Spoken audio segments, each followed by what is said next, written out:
Hey guys, hope you're having a good day today. I wanted to jump on and tell you about 12 amazing herbs and spices that really will support your gut health, your entire digestive tract, and also the organs that support digestion, such as the liver and the gallbladder. So the first one I want to talk about is turmeric. Now, turmeric has been used for centuries in Ayurvedic medicine as well as Ayurvedic cooking. And it has gained a lot of popularity in the last 10 years, mainly because of its anti-inflammatory benefits. And the main compound in turmeric is curcumin, and that's where all the anti-inflammatory benefits come from. It is fat soluble, so you do need to add it with a fat such as ghee or coconut milk. If you have inflammatory bowel disease such as ulcerative colitis or Crohn's disease, it's going to be your friend. If you deal with arthritis, that's another thing that will reduce the inflammation in your joints. If you have ulcers, it can definitely repair those, as well as repairing the gut lining. It has positive effects on the liver as well as the gallbladder. It helps the body with the secretion of bile, which is very necessary for our digestion and the absorption of fat. So get some turmeric into your diet. You can add it to smoothies. You could drink a turmeric tea. You can drink golden milk, which is just turmeric and either like coconut milk or almond milk. It's really, really nice. And adding some black pepper in that will also make it more bioavailable. Curries are so good. I love curries. That's why Indian food is probably one of my favorites, because they use a ton of turmeric in their cooking. So get some turmeric into your diet. So next I want to talk about turmeric's cousin, ginger. It's also hailed for its anti-inflammatory properties. It is so good for your digestion, especially if you have overeaten. When you have those feelings of fullness, ginger is really going to ease that. And if you are experiencing nausea, especially pregnant women with dealing with morning sickness, ginger is really going to ease all of that. If you're flying, ginger is another really good thing to have, whether that's drinking ginger tea or maybe having some crystallized ginger that you could just pop into your mouth, and even ginger essential oil that you can rub on your tummy. It's really, really nice.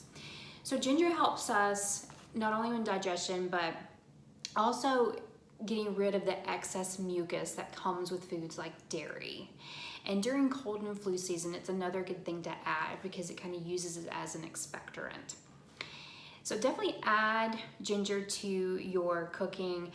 You can drink it in as a tea, which is just sliced ginger steeped in some hot water. That's it. Or you can add it to your smoothies or juices. I love Asian food, so I actually cook Asian food most of the time. And ginger is notorious in Thai cooking, Vietnamese cooking, Chinese cooking, Indian cooking. I love it so much. So that's another way that you can add ginger and really kind of give that nice warming spice to your meals. The next herb that I'm going to talk about is rosemary, and I have to say it's my one true love. I do love ginger and garlic, but rosemary, I love it. So I've been with my husband, I've been married to him for 14 years, but together for 17. And for 17 years, every time I cook and I say, oh, this has parsley, rosemary, he starts singing Scarborough Fair from Simon and Garfunkel. Literally every time. It's really cute. So rosemary has a long history of preserving food, so it's been used for centuries. It is really good, again, for more reducing the inflammation in the gut lining. But also it aids in, if you have any indigestion or poor fat digestion, it's really good for that. Gas and bloating, rosemary is really good for that. Being the winter time, rosemary is used in so many, stews and soups and roastings. It's such a really good spice to use, or herb to use. I use it year round, but I especially love it this time of year because it's very woodsy and it's very grounding. So add some rosemary to your diet. So keeping with the theme of Scarborough Fair, sage. Sage is next. Sage has actually been used for centuries in the Middle East for aiding in digestion, reducing bloating, reducing intestinal spasms. It is antimicrobial, anti-inflammatory, and anti-parasitic. It really calms the gut. It actually can lower, it's a natural aid in lowering blood sugar. So if you're diabetic, pay attention. And then it also can inhibit the growth of cancer cells in the colon.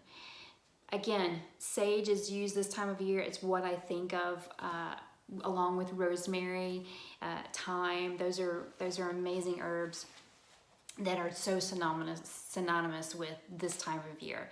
So add in some sage. Next, we move on to garlic. One of my favorites. In my humble opinion, there could never be enough garlic. If a recipe calls for 1 clove of garlic, I'm gonna add 3. I love garlic. It's so good. And there's so many wonderful benefits. The compounds in the garlic are released when they are chopped or smashed, crushed, basically. And a good thing to remember, and I learned this from a really good book, Fiber Fueled by Dr. Will Bushewitz. Onions and garlic, the compounds in those, chop and stop. Chop and stop. You want to wait 10 minutes for those compounds to activate. And so garlic, let me count the ways. So it is anti-inflammatory, antibacterial, antifungal, antiviral, antiparasitic, and anti-candida. If you experience traveler's diarrhea, it's really good for that. It is good for lowering your blood sugar because it actually activates the digestive enzymes to break down carbohydrates. It also helps prevent colon cancer, stomach cancer, and liver cancer. It's amazing. So, add garlic. Funny thing, we expel it through our lungs and our sweat. So if you've ever worked out next to someone and you're like, they smell like garlic, that's why. Next up is cardamom, and I gotta tell you, I absolutely love this spice. If you've ever had a really good masala chai tea latte, cardamom is that beautiful warm spice that's in there. It has been used for centuries, again, for reducing bloating, cramping, intestinal spasms, indigestion. It also helps with inflammation in the gut. But it also helps with the second phase of the liver detoxification process. And then if you know someone who has non-alcoholic fatty liver disease, cardamom has been shown to improve the health of those individuals. So adding cardamom, you see it a lot in baking, especially like pumpkin pie or chai tea.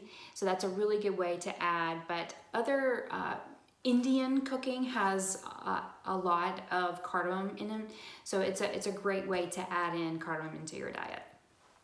The next spice is cinnamon, which is another beautiful warming spice that I love so much.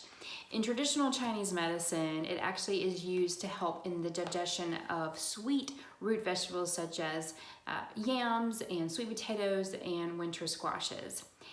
It has mucilaginous properties, which is that kind of slippery properties that your gut lining needs. Especially if your gut has been damaged, this replaces that mucosal lining in your gut. It helps with diarrhea, indigestion, nausea, and vomiting. If you have diabetes, it actually helps regulate your blood sugar, so adding cinnamon into your diet is really beneficial. It helps with the growth of beneficial bacteria while reducing the formation of bad bacteria.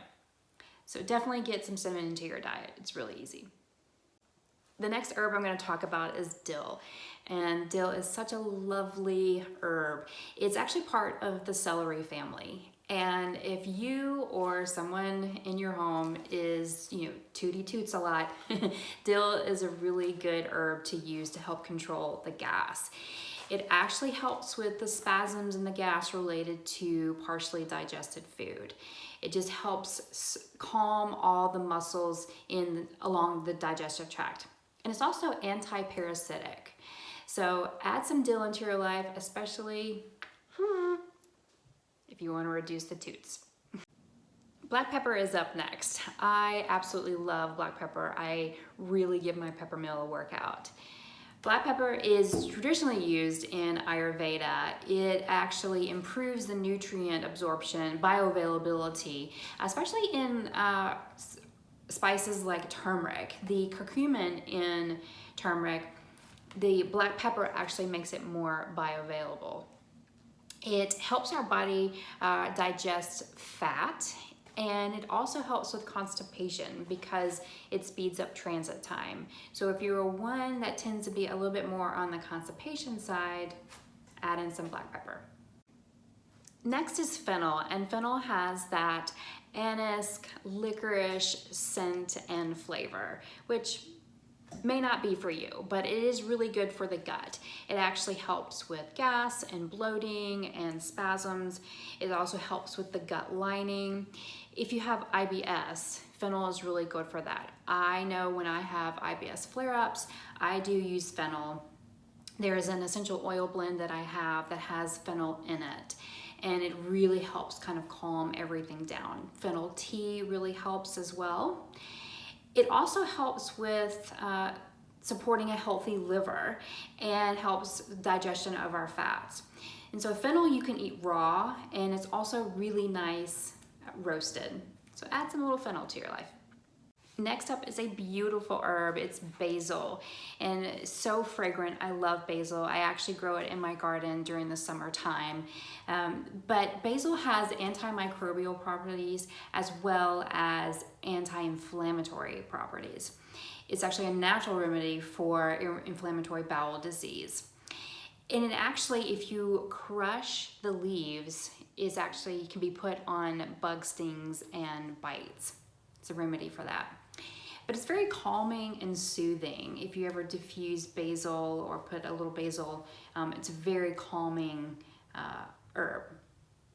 And so you can easily just grow basil indoors. Just stick a little pot in a sunny window and you have basil that you can add to any of your dishes. And the last herb that I'm going to talk about is oregano. And oregano is a very powerful herb. It is antibacterial and antimicrobial, and it has antioxidant properties in it. It's like nature's antibiotic. If you ever have a cold or mild illness, instead of taking pharmaceutical antibiotics, you can take oregano, and it's quite strong. So if you have oil of oregano, you want to use a carrier oil with it because it can almost feel like it's burning inside. But oregano actually promotes the growth of good bacteria in your gut, and we need good bacteria in our gut. So add some oregano. It's another really good herb that you can grow indoors in a sunny window.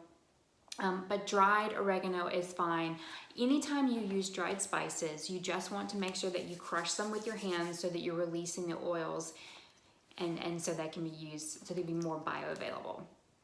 So let me know if you have any questions. These are some amazing herbs and spices that I hope you can add into your diet. They're nothing weird or fancy. They're just regular old herbs and spices. Take care.